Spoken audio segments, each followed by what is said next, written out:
결국 모두 교회라는 단어로 통칭이 됩니다. 그렇다면 19절에서 베드로에게 천국 열쇠를 준다는 말씀은 무엇인가? 이 천국 열쇠에 대한 말씀은 히브리적인 배경이 있습니다. 특히 성경을 기록하며 율법을 가르치는 서기관들과 관련이 되어 있단 말이죠. 마태복음 15장 13장 52절에 보면 예수께서 가라사대 그러므로 천국의 제자된 서기관마다 마치 새 것과 옛 것을 그 곳간에서 내어오는 집주인과 같으니라 라고 말씀을 합니다. 말하자면 서기관의 역할이 컸다는 얘기입니다. 서기관은 성경을 필사하고 가르치는 자였기 때문에 진리를 아는 사람입니다. 진리를 제대로 깨닫고 제대로 증거해야 될 사람이 서기관이라는 말입니다. 그러나 예수님 시절에 대부분의 서기관들은 오히려 진리 대신 예수님을 거부하고 오히려 대적을 했습니다. 그러나 베드로는 서기관과 같이 제대로 진리를 깨달은 것입니다. 그 깨달음은 결국 하나님께서 알게 해주셨다고 본문에 말씀합니다. 주는 그리스도시요 살아계신 하나님의 아들이시니이다. 바로 이와 같이 고백하는 사람들이 천국에 들어가는 자들이고 베드로는 그런 사람들의 모델이 됐다 하는 얘기입니다. 그래서 베드로의 고백은 마치 열쇠를 갖고 문을 열고 닫는 것처럼 그 베드로의 고백이 구원의 중요한 열쇠가 되기에 천국 열쇠라는 상징적인 언어를 쓴 겁니다. 물론 베드로는 당시 사도들 중에 그리고 초대교회의 수익권이 있었지만 그러나 베드로가 교회의 대표이거나 근본이 아닙니다. 교회의 근본은 예수 그리스도십니다. 선포합시다. 교회의 근본은 예수 그리스도십니다. 베드로가 아니란 말이죠. 초대 교황이 아니라는 얘기입니다. 그 예수님을 고백하는 사람들의 모임이 교회고 그 예수님이 그 교회를 세우시겠다라는 것이 오늘 말씀의 핵심입니다. 그러므로 교회는 건물이 아닙니다. 아마 많은 사람들이 교회 그러면 예배당, 즉 건물을 말합니다. 그러나 엄밀한 의미로 말하면 교회는 예배당이 아닙니다. 건물이 아니라는 얘기입니다. 교회는 예수님을 고백하는 사람들의 모임입니다. 그러므로 교회의 건물을 성전이라 부르면 안 됩니다. 성전은 예수님을 고백한 사람들입니다. 고린도전서 3장에 보면 너희가 하나님의 성전인 것과 하나님의 성령이 너희 안에 거하시는 것을 알지 못하느뇨? 누구든지 하나님의 성전을 더럽히면 하나님이 그 사람을 멸하시리라. 하나님의 성전은 거룩하니 너희도 그러하니라 라고 말씀을 합니다. 여러분, 어제 송구역신 예배에서 송구역신 예배 때문에 그런가요? 따라합시다. 교회는 건물이 아닙니다. 다시 한번 따라하시죠. 교회는 잠자는 곳이 아닙니다. 영혼을 살리는 시간인데 여러분 스스로가 내 영혼을 팔아버리는 그런 잠을 청하는 걸 보면 참 답답합니다. 아무리 피곤해도요 허벅지 살을 꼬집어요. 입술을 좀 깨무세요. 정말 중요한 시간인데 말씀이 들려야 여러분의 영혼이 살아납니다.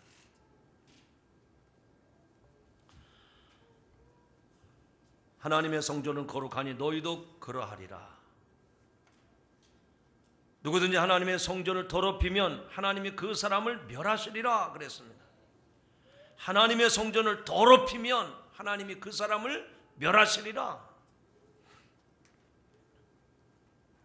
번질한 대리석 건물의 웅장함보다 교회로 모이는 그 사람들의 인격과 자세가 중요하다 그러는 거예요. 바꿔 말씀을 드리면 오늘 저와 여러분이 이 교회에 등록을 하고 적을 두고 교회에 왔다 갔다 그게 중요한 게 아니라는 거예요. 일주일에 한 번씩 교회 와서 예배 드리는 게 전부가 아니라는 거예요. 내가 1시간 예배를 드리더라도 정말 신령과 진정으로 하나님을 만나는 예배, 하나님을 체험하는 예배, 내 기도가, 내 찬양이 주께 상달되고 하나님이 내 찬양과 기도를 흠양하시고 하나님이 응답하시고 축복하시는 삶 제사를 드리는 이 예배가 되기를 주의 이름으로 축원합니다. 몸은 여기 와 있는데도 생각이 딴 데가 있다든지 내 관심이 밖에 있다든지 이거는 예배가 아닙니다. 사랑하는 성도 여러분, 우리는 우리 자신이 하나님의 전이기 때문에 죄와 멀어져야 하고 세상의 허물들과 거리를 두어야 됩니다. 성령이 거하시는 전을 더럽히지 말라는 것입니다. 그래서 우리는 신앙생활하면서 하나님 옆에 합당치 않은 것들은 다 잘라내야 돼. 거리를 둬야 됩니다. 아니 모양이라도 흉내내서는 안 돼.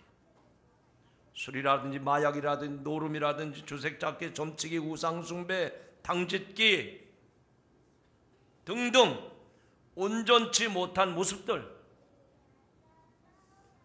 우리의 육신의 정욕을 자극하는 것들, 이생의 자랑들, 이런 것에 붙잡혀 살면 안 된다 그 얘기입니다.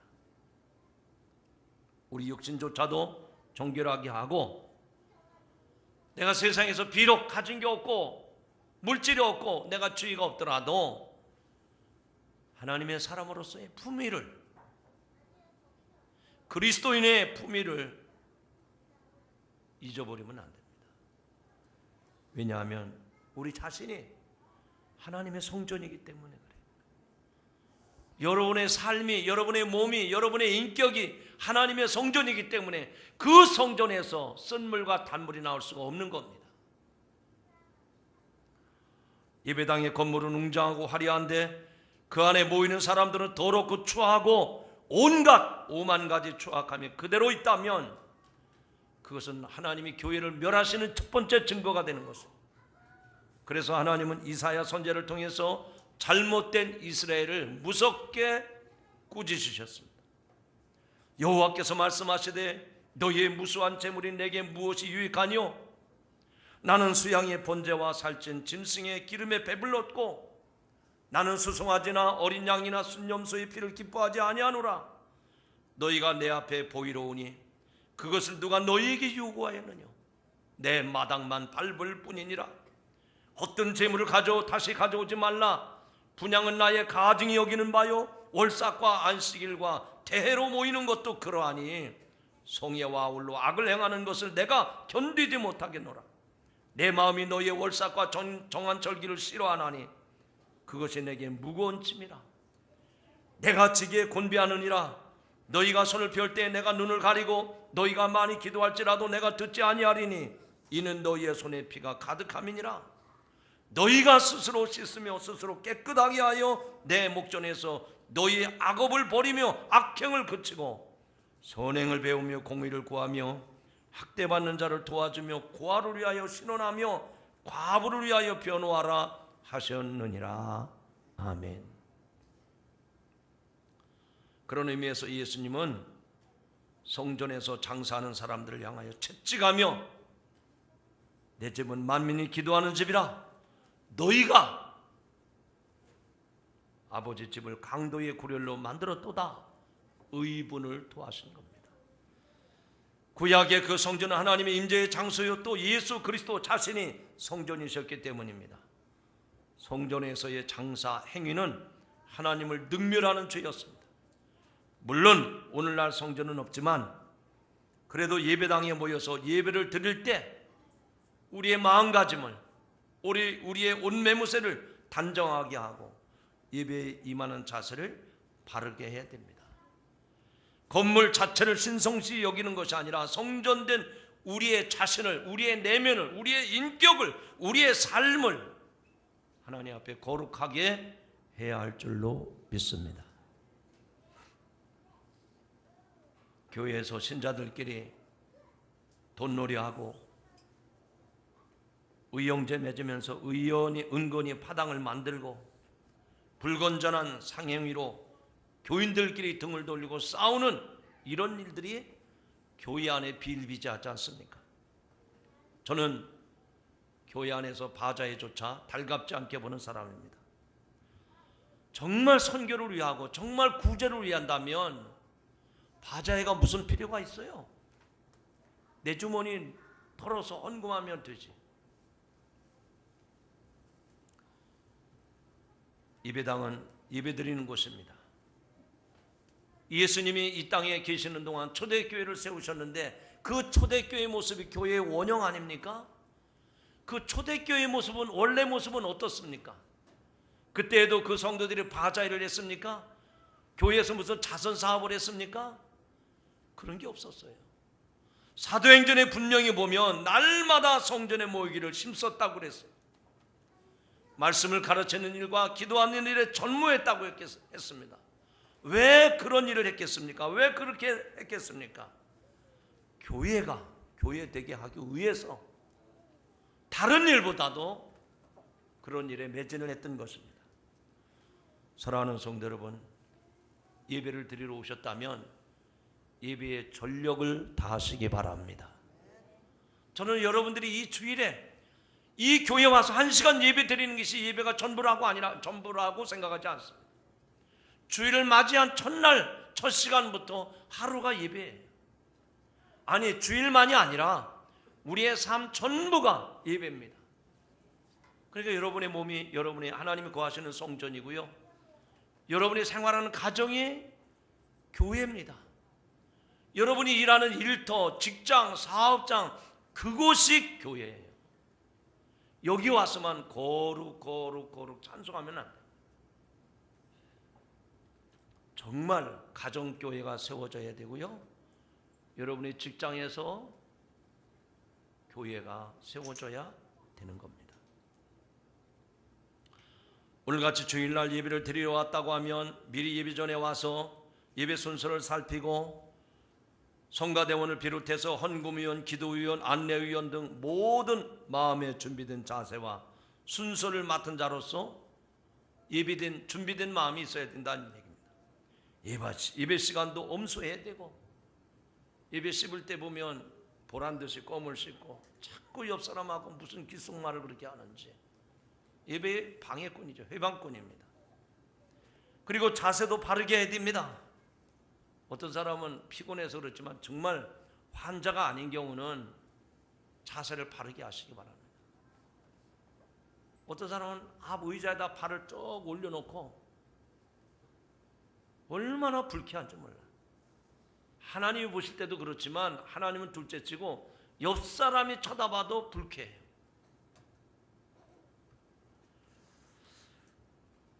다른 사람에게 예배를 방해하지 말라는 말입니다. 이러한 외형적인 자세를 비롯해서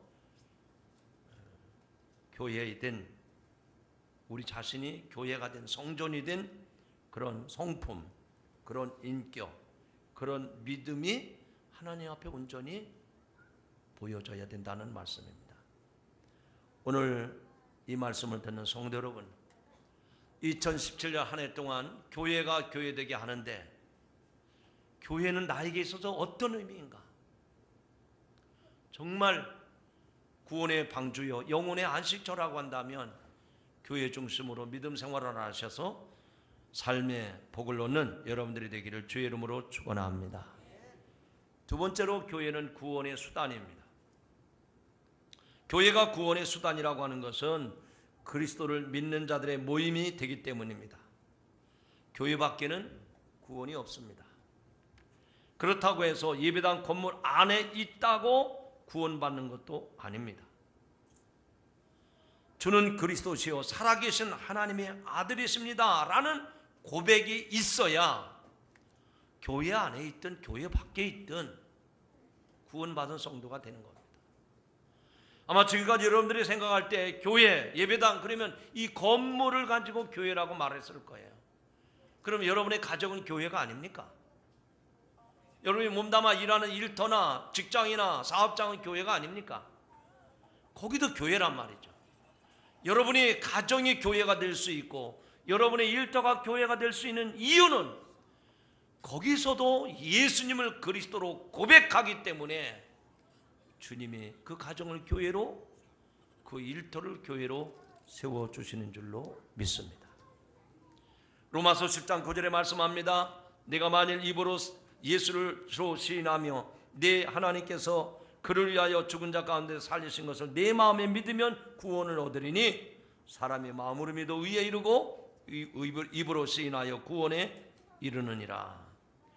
바로 이런 사람들이 모인 것이 교회라는 말입니다. 교회는 정치적인 욕망이나 사업 욕망, 사교 욕망으로 모인 것이 아닙니다.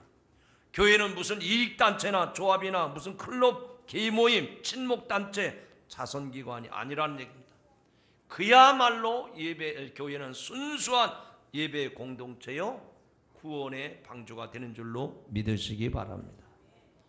그래서 우리들은 바른 신앙을 통해서 하나님의 축복을 받기를 원한다면 교회에 대한 여러분의 이해가 분명해야 됩니다. 좀 바꿔 말하면 교회관이 분명해야 돼요. 꼭 교회 가야 예배 드린 거냐? 교회 안 가도 가정에서 예배 드리고 놀러 가서도 예배 드릴 수 있지 않느냐? 그렇게 말하면 교회가 무슨 필요가 있겠어요? 여러분, 이 교회가 중요한 겁니다. 왜 중요하냐? 이곳에 예수 그리스도를 구주로 믿는 사람들이 모인 공동체, 이게 교회란 말이죠. 그래서 교회는 여러분들이 신앙생활하면서 교회에 대한 이해, 교회관이 분명할 때 신앙의 정체성이 드러나는 겁니다. 여러분, 이 어려운 말을 해서 미안한데요, 쉽게 설명을 합니다. 저 세상 사람들이 여러분이 예수 믿는 걸 어떻게 하죠? 제일 먼저 여러분의 주변 사람들, 믿지 않은 사람들이 여러분이 예수 믿는 걸 어떻게 합니까? 제일 첫 번째가 주일날 성경책 들고 교회 가니까 저 사람 예수 믿는구나. 뭐 친목 모임을 갖는다든지 무슨 동창회를 한다든지 무슨 산행을 한다든지, 그래서 주일날 날짜 잡았는데 갑자기 전화가 가지고 나는 주일날이기 때문에 못 갑니다. 주일날 교회 가는구나. 교인들은 주일날 교회 가는구나. 여러분의 신앙의 정체성이 가장 분명하게 드러나는 것은 교회에 나가는 거예요. 아멘 하시기 바랍니다. 여러분이 교회도 안 나가는데 나 예수 믿습니다. 세상 사람들 인정 안 합니다. 여러분의 신앙의 정체성을 가장 분명하게 그리고 확실하게 보여주는 것은 내가 주일이 되면 교회 가서 예배 드리고 교회 신앙생활하는 것, 이것이 내 신앙의 정체성을 드러내는 거예요. 거꾸로 뒤집어서 얘기합니다. 여러분이 많은 사람들에게 얘기를 했어요. 나 교회 다닙니다. 나 술 안 합니다. 나 담배 안 태웁니다. 그런데 주일날 밥 먹듯이 교회를 안 가는 거예요. 그러면 여러분한테 뭐라 그러죠? 넌 가짜야. 넌 가짜야. 교회 다닌다고? 예수 믿는다고? 우리의 신앙의 정체성을 분명하고도 확실하게 보여주는 모습은 교회 중심의 신앙생활에 세워질 때 내 믿음의 정체성이 드러나는 거예요.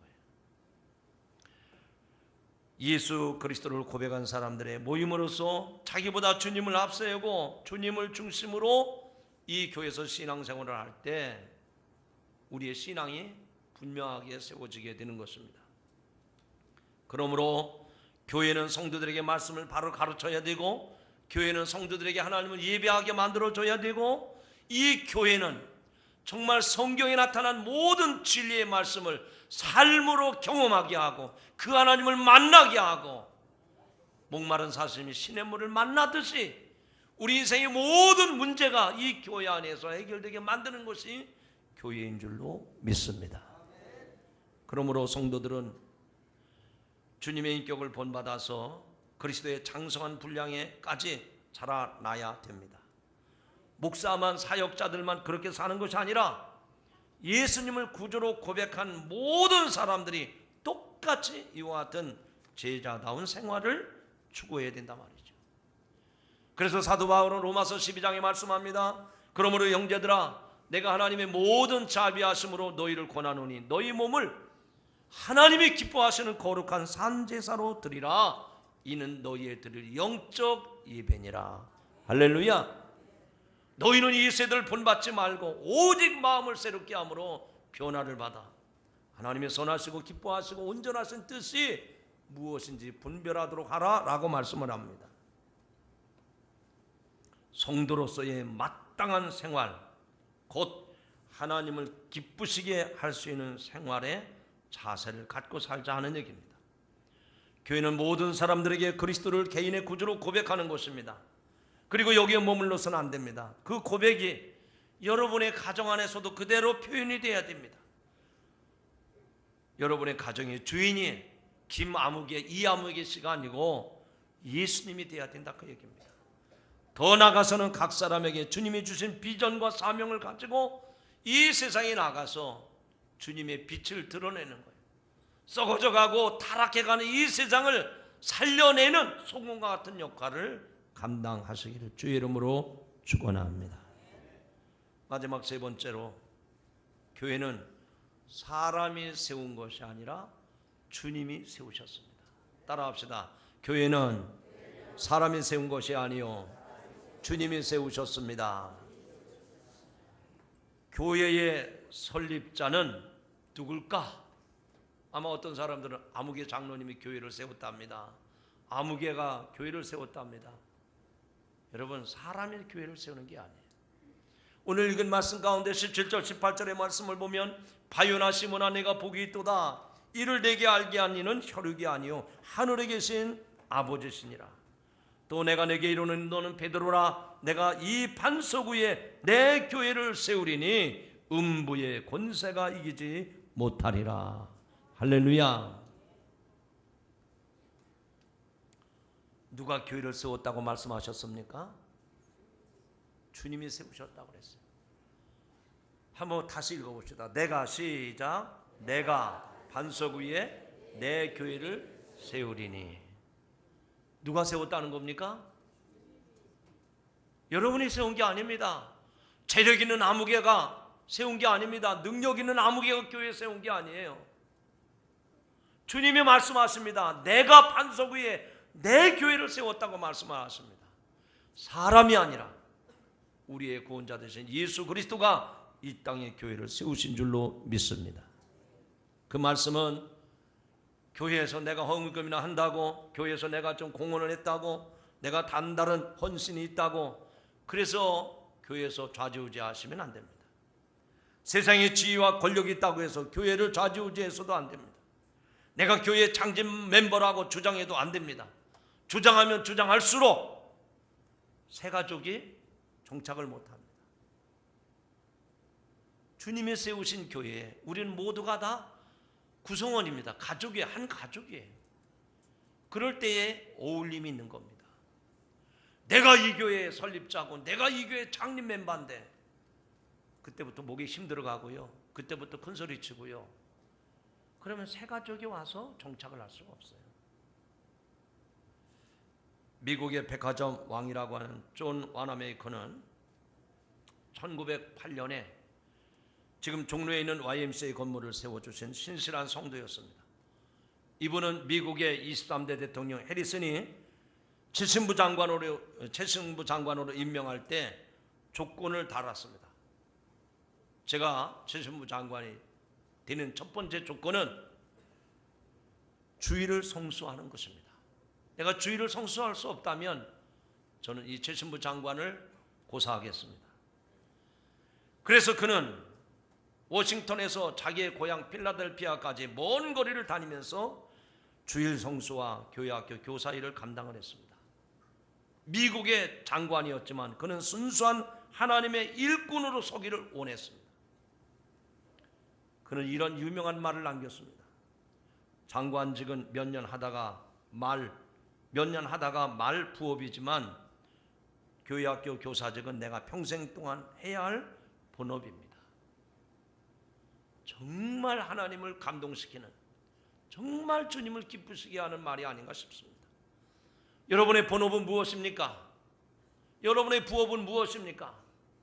이 존 와나메이커의 고백을 들어보면 우리들은 정반대의 모습으로 살아가고, 그가 주일학교 27명으로 시작한 필라델피아의 베다니 교회는 교회 학교만 34년 흐르면서 3,000명이 이르는 어린이들이 있습니다. 어른만 12,000명이 모이는 교회로 성장하는데 존 와나메이커가 일익을 감당했던 것입니다. 세상에 부귀영화 명예보다 하나님의 일을 우선으로 생각했던 이분의 모습. 여러분, 저와 여러분 모두가 금년 한 해 동안 하나님께 쓰임받는 성도들이 되기를 주의 이름으로 축원합니다. 주님의 도구로 쓰임에 합당한 성도들이 되기를 바랍니다. 예수님이 종료주일에 예루살렘에 입성할 때 타고 갔던 나귀를 찾는데 저 베다니 마을에 가서 주님이 쓰시겠다 하니까 무명의 성도가 기꺼이 나귀를 내어줬습니다. 주님이 쓰신다는데 필요하시다면 아멘, 그렇게 내어드릴 수 있는 자세가 되시기를 주님의 이름으로 축원합니다.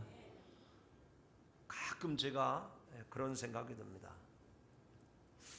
이거를 장로님한테 부탁해도 될까? 이거 권사님한테 부탁해도 될까? 어제는 제가 아주요 그냥 당당하게 요구를 했어요. 문장로님한테 전화했더니 전화를 안 받으시더라고요. 그래서 핸드폰으로 연락해서 안 돼가지고 집으로 전화했어요. 그랬더니 부인 권사님이 전화를 받으세요. 권사님 오실 때요 물, 생수 2통 사갖고 오세요. 그런데 내가 앞으로 권사님, 장로님 돈 1,000만 원 좀 가져오세요, 그렇게 부탁해도 될까? 여러분들 어떠세요? 목사님 그런 염려하지 마시고 언제든지 말씀하세요. 아멘 안 할 줄 알았어요. 베다니 마을에 예수님이 예루살렘에 입성하시는데 나귀를 쓰겠다 그러니까 그 당시에 나귀는 재산 목록 1호입니다. 근데 주가 쓰시겠다 그러니까 아무 말도 아니하고 그냥 가져가라는 거예요. 가져가라. 고백합시다. 주님이 쓰신다면 기꺼이 드리겠습니다. 여러분, 저와 여러분이 거기에 쓰임받지 못하면 그 영광은 다른 사람에게 넘겨지고 마는 겁니다. 성경에 보면 그런 일들이 비일비재합니다. 사울 왕이 하나님이 주신 왕자를 지키지 못하니까 다윗에게 넘겨졌습니다. 예수님의 제자 가룟 유다가 영광스러운 직무를 감당하지 못하니까 마띠아라고 하는 사람에게 그 자리가 넘어갑니다. 여러분, 사실 교회는 여러분의 물질과 헌신도 필요하고 시간의 헌신, 재능의 헌신이 필요합니다. 그러나 이 모든 것은 주님의 몸된 교회를 이루기 위해서 내가 희생되어질 때, 나 자신을 내어드릴 때에 그 신앙의 진가가 나타나게 되는 것입니다. 그래서 하나님이 여전히 일꾼을 찾고 계십니다. 내가 미꾸라지가 되어가지고 이 교회를 어지럽히는 사람이 아니라 나로 인해서 주님이 기뻐하시고 나로 인해서 주님의 영광이 나타나는, 하나님의 그 영광이 나타나는 여러분들이 되시기를 주님의 이름으로 축원합니다. 이제 말씀 맺습니다. 내가 반석 위에 내 교회를 세우리니 음부의 권세가 이지 못하리라. 아무개가 교회를 세웠다고 하면 그 교회는 몇 년 못 가서 무너지고 망하고 말 거예요. 해체되고 말 것입니다. 그러나 이 땅의 모든 교회들이 무너지지 아니하고 해체되지 않는 것은 주님이 세우셨기 때문에, 주님의 피값으로 이 교회를 세우셨기 때문에 이 교회는 영원토록 빛나게 될 줄로 믿습니다. 2017년 한 해 동안 믿음 생활하는 여러분, 교회를 교회되게 하는데 여러분이 바른 이해를 가지시고 그 교회 중심으로 믿음 생활을 하셔서 하나님의 복을 받는 복된 성도들이 되기를 주의 이름으로 축원합니다.